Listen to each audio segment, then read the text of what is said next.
akan dilakukan mahasiswa ini? Berani banget dia mendatangi dosen. Si mahasiswa terus berjalan mendekati sang dosen. Semua mahasiswa yang lain makin tegang. Apa akan terjadi nih? Sang dosen juga heran. Makin lama makin dekat, makin tegang para mahasiswa yang lain. Makin dekat, makin tegang semua mahasiswa. Dan sudah dekat dengan meja sang dosen, makin tegang semua. Dan makin penasaran apa yang akan dilakukan oleh mahasiswa tadi. Kenapa gak ngomong di tempat duduknya, tapi malah maju. Setelah itu si mahasiswa mulai memegang kitab yang dibawa atau buku yang dibawa oleh sang dosen. Kemudian membuka lembaran-lembaran hasil karya sang dosen. Kemudian dia memuji sang dosen. Waduh Pak dosen, ini buku siapa? Kata dosen, buku saya lah. Ini tulisannya pasti karangan Tuan ya? Iya, ini karangan saya. Waduh Pak, ini kata-katanya bagus banget Pak. Idenya bagus Pak. Argumen-argumennya menarik sekali. Dalil-dalilnya, bukti-buktinya sangat kuat sekali. Ini mencerminkan ilmu yang sungguh luar biasa. Bapak memang layak jadi dosen. Maka sang dosen ini makin kagum saja ya. Ternyata dipuji dia.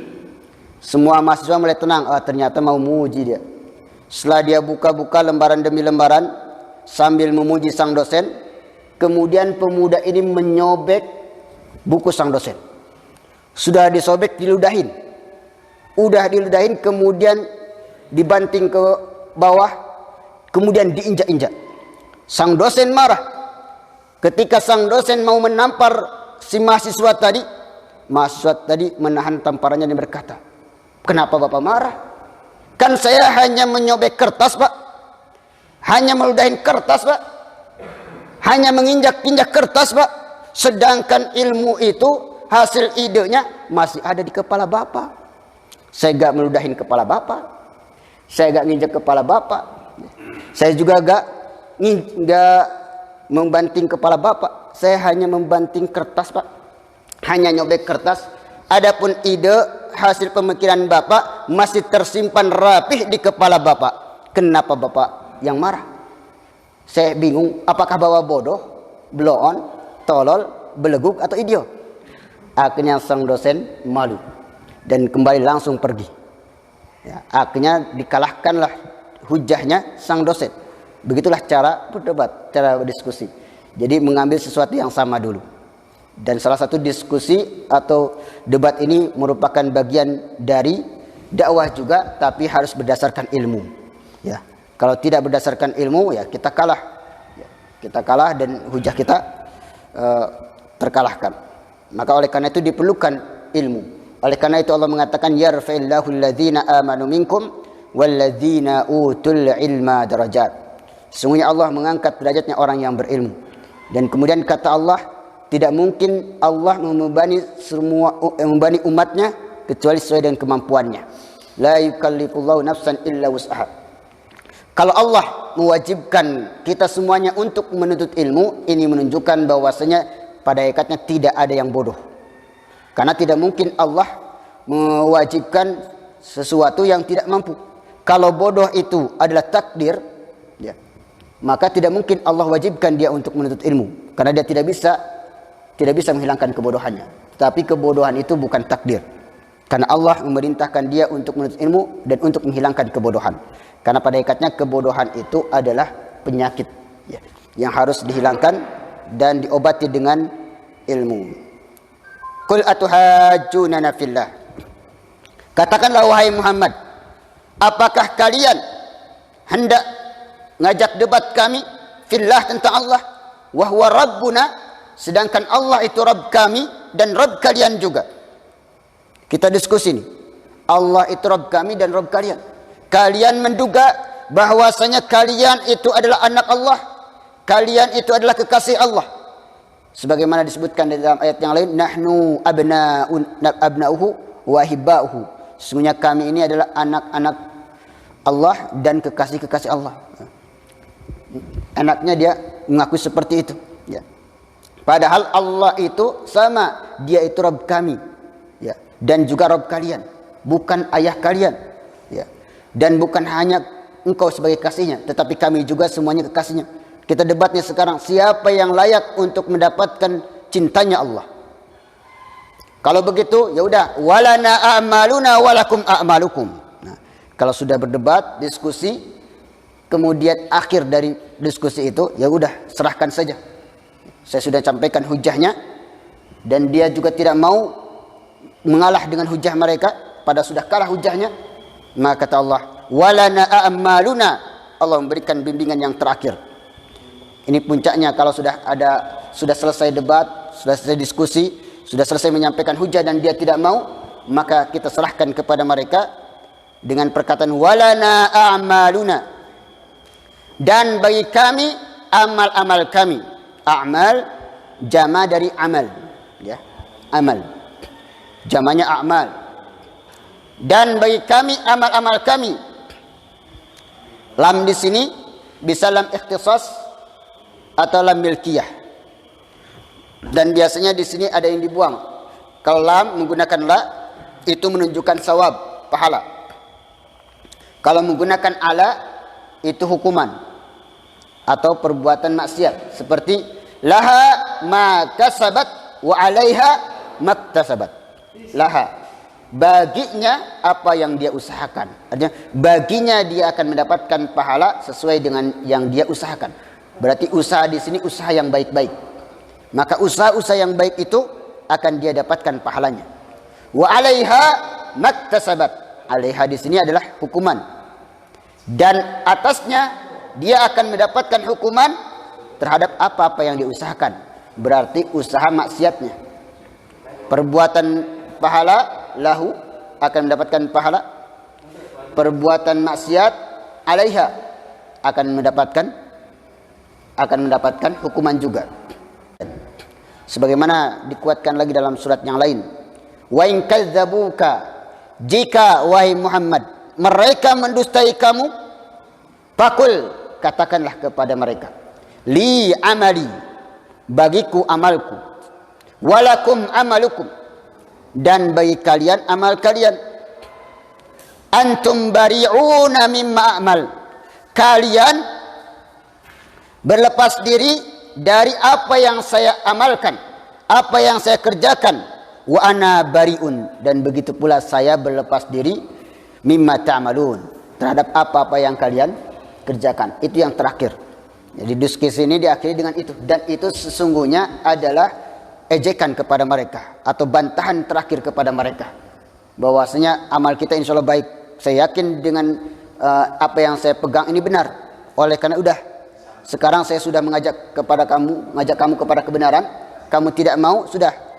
Lana a'maluna walakum a'malukum. Kalau begitu bagi kami amal-amal kami. Insyaallah kami akan mengambil nanti hasil karya kami di dunia ini, dan saya yakin amal kami ini benar.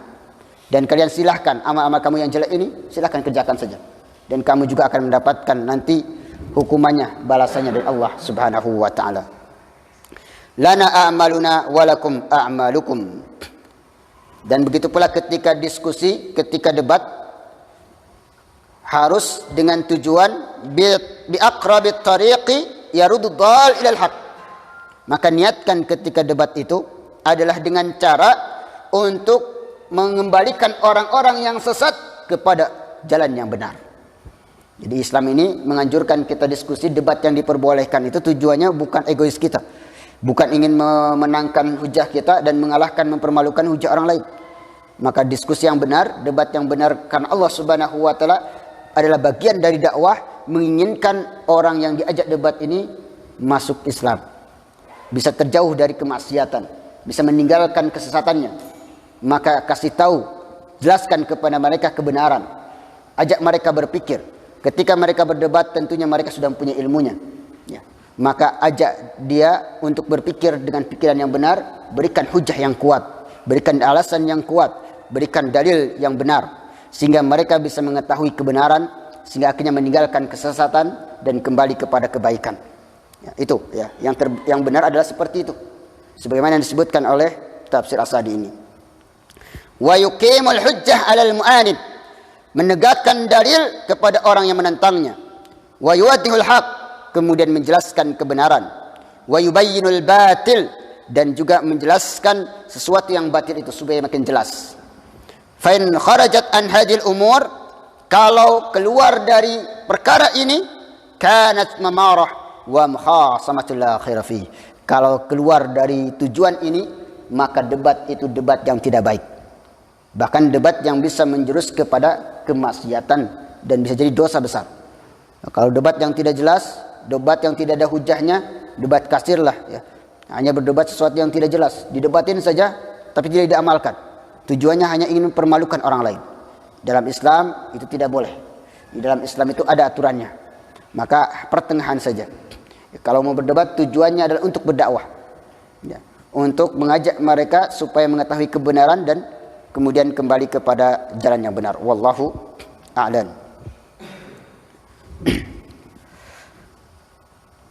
Wa nahnu lahu mukhlisun. Sedangkan kami, kata Nabi Muhammad SAW, lahu, kepadanya, mukhlisun, mengikhlaskan diri. Lahu di sini harusnya mukhlisuna lahu. Jadi harusnya mukhlisuna lahu, mengikhlaskan diri kepadanya. Tapi kemudian di sini dibuat yang harusnya di akhir jadi di depan. Harusnya mukhlisuna lahu jadi wa nahnu lahu mukhlisun. Maka diartikan dan kami hanya kepadanya mengikhlaskan diri. Kami ikhlas dalam beribadah, kami memurnikan ibadah kami. Nah, ini juga termasuk hujah yang kuat. Ya, dalil yang kuat mengajak mereka berpikir. Setelah menyebutkan yang sama, Allah itu Rabb kami dan Rabb kalian, baru kemudian menyebutkan sesuatu yang beda yang menjadikan dalil dan mereka bisa menerimanya. Dan hanya kami yang benar-benar mengikhlaskan diri kepada Allah dalam berdakwah, dalam beribadah, dan melaksanakan perintah-perintah Allah. Sesungguhnya kami hanya kepada Allah kami murnikan. Ikhlas itu murni ya. Dari kata khalas, artinya murni, bersih dari kotoran-kotoran, ikhlas. Maka dalam ibadah diharuskan ikhlas. Maksudnya ikhlas berarti murni dari keinginan-keinginan yang lain, hanya keinginannya kepada Allah, hanya menyandarkan dirinya kepada Allah Subhanahu wa taala. Maka surat Qul huwallahu ahad disebut juga surat Al-Ikhlas. Karena surat yang isinya memurnikan ibadah kepada Allah. Hanya Allah satu-satunya, tidak ada duanya. Murni, ya. Tidak ada campuran syirik, murni. Ngajak mereka berpikir, sedangkan kami hanya kepada Allah kami ini memurnikan ibadah kami, memurnikan ketauhidan kami.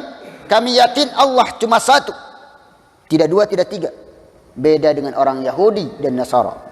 Orang Yahudi ngaku Allah itu Rabbnya, orang Nasrani juga sama, tapi tidak murni di dalam beribadahnya, karena dia masih mengakui Allah punya anak. Wa qalatil yahud Uzair ibn Allah, wa qalatil nasara Isa ibn Allah. Orang Yahudi mengakui Uzair anak Allah. Berarti sudah tidak murni nih. Tidak murni beribadah kepada Allahnya, masih dicampuri syirik. Begitu pula orang Nasara. Orang Nasara mengatakan orang Nabi Isa itu adalah anak Allah. Sedangkan kaum muslimin mengakui Allah tidak punya anak.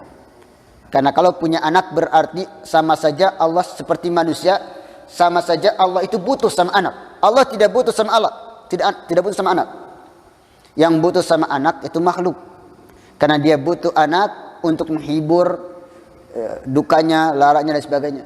Dan juga ingin punya anak supaya bisa melanjutkan stafet kehidupannya. Karena setelah dia tua kemudian meninggal dunia, karena dia akan mengalami peristiwa meninggal dunia. Sedangkan Allah tidak akan pernah meninggal dunia, selamanya hidup. Allah tidak butuh anak. Maka kemudian Nabi Muhammad memberikan hujah yang sangat kuat. Tadi setelah menyebutkan yang sama, baru sekarang menyebutkan yang beda. Bahwasanya kami beda dengan kalian. Kami ini sangat mengikhlaskan diri, memurnikan ibadah kami. Hanya mentauhidkan Allah.